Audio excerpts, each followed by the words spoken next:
गांव में अहमद नाम का एक किसान रहता था जो अपनी मेहनत और ईमानदारी के लिए मशहूर था।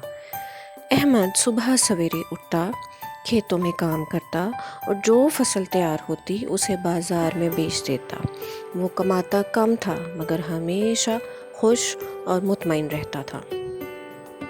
एक दिन अहमद ने अपनी खेत में एक बहुत बड़ी और ख़ूबसूरत कद्दू देखी। ये कद्दू उसकी ज़िंदगी की सबसे बड़ी पैदावार थी और अहमद ने सोचा कि अगर उसे बाज़ार में बेच दे तो अच्छी कीमत मिल सकती है। खुशी खुशी वो कद्दू उठाकर बाज़ार की तरफ रवाना हुआ। रास्ते में उसे एक बूढ़ा भिखारी मिला जो भूख से निढाल था। भिखारी ने अहमद से खाने को कुछ मांगा, लेकिन अहमद के पास उस वक्त सिर्फ वो कद्दू था।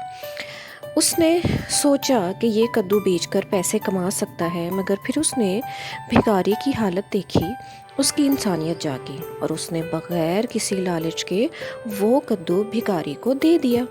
भिखारी ने अहमद को दुआएं दी और कहा, बेटा, तुम्हारी ये ईमानदारी और सखावत कभी ज़ाया नहीं जाएगी। अहमद खाली हाथ वापस लौट आया। अगले दिन वो अपने खेत में काम कर रहा था कि अचानक एक शाही काफ़िला उसके घर आकर रुका। काफ़िले से एक शख्स उतरा जो बादशाह का खादिम था। उसने अहमद से पूछा, क्या तुम वही शख्स हो जिसने कल एक भिखारी को कद्दू दिया था?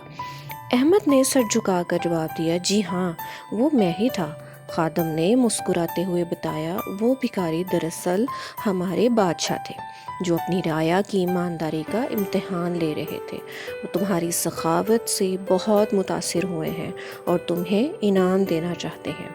उसी वक्त बादशाह ने अहमद को ना सिर्फ सोने के सिक्के दिए बल्कि उसके खेत के लिए मज़ीद ज़मीन भी तोहफे में दी ताकि वो अपनी ज़िंदगी बेहतर बना सके।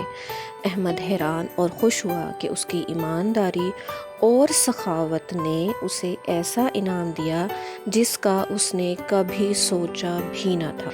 बच्चों, कि इसका इखलाकी सबक ये है कि ईमानदारी और सखावत कभी ज़ाया नहीं जाती।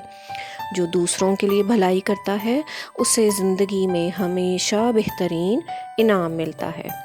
तो ईमानदारी सबसे बड़ी दौलत है। ये थी आज की कहानी। उम्मीद है आपको पसंद आई होगी। अगली कहानी तक के लिए मुझे इजाज़त दीजिए। अल्लाह हाफिज़।